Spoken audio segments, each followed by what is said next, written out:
Hello. So what do these all have in common? Ripe fruit, banknotes, tonic water, even peanut butter.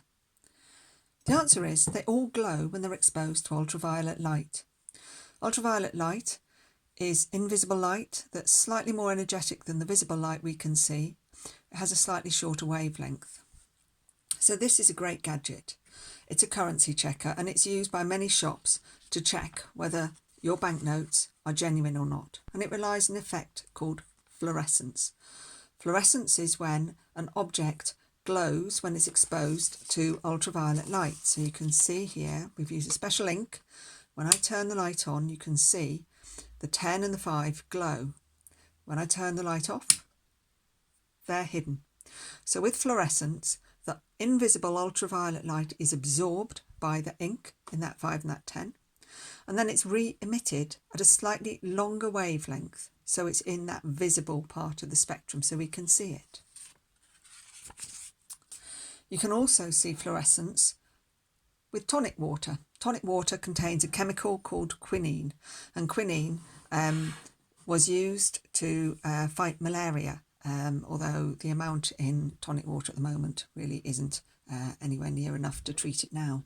So I've got two bowls here. One bowl has got tonic water in and one bowl has just got normal water in. And when I turn on the light, you can see that the bowl which has got tonic water in is actually glowing blue, and that's because the ultraviolet light is absorbed by the quinine and re-emitted as a blue light, as a blue glow. Now this is also used by fruit growers. So when there are changes that are taking place on your fruit, where there is maybe some bacteria or where there's some breakdown of the peel, those chemicals will actually fluoresce. And so what we've got here is, you can see my orange, you can see that there are some spots on it, and those spots are ones that are showing where there are imperfections in there that might be where there's some breakdown taking place. When you actually have bananas, it's a much greater effect actually. If you have a banana with black spots, very ripe banana, around that black spot you'll see blue rings, and those blue rings are where the chlorophyll that's in the banana skin is breaking down and the byproducts fluoresce. You'll also see fluorescence with peanut butter, but I have to use a slightly different wavelength. So this also gives out ultraviolet light.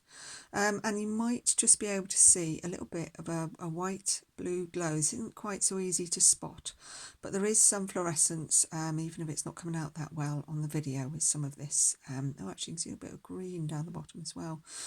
Fluorescence isn't just ultraviolet going to blue, it's basically any effect where a higher wavelength, higher energy wavelength is re-emitted as a lower energy wavelength. Now there is another interesting effect as well.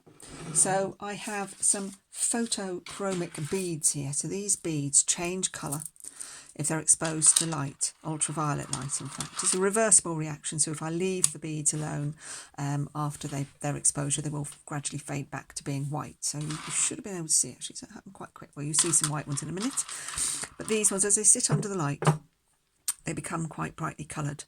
If I go out in the sunlight, because sunlight also has ultraviolet light, you'll see the effect. You actually see it really quite quickly because ultraviolet sunlight has quite a lot of ultraviolet light, and obviously we use that to produce vitamin D. It also gives us a tan, tans our skin as well.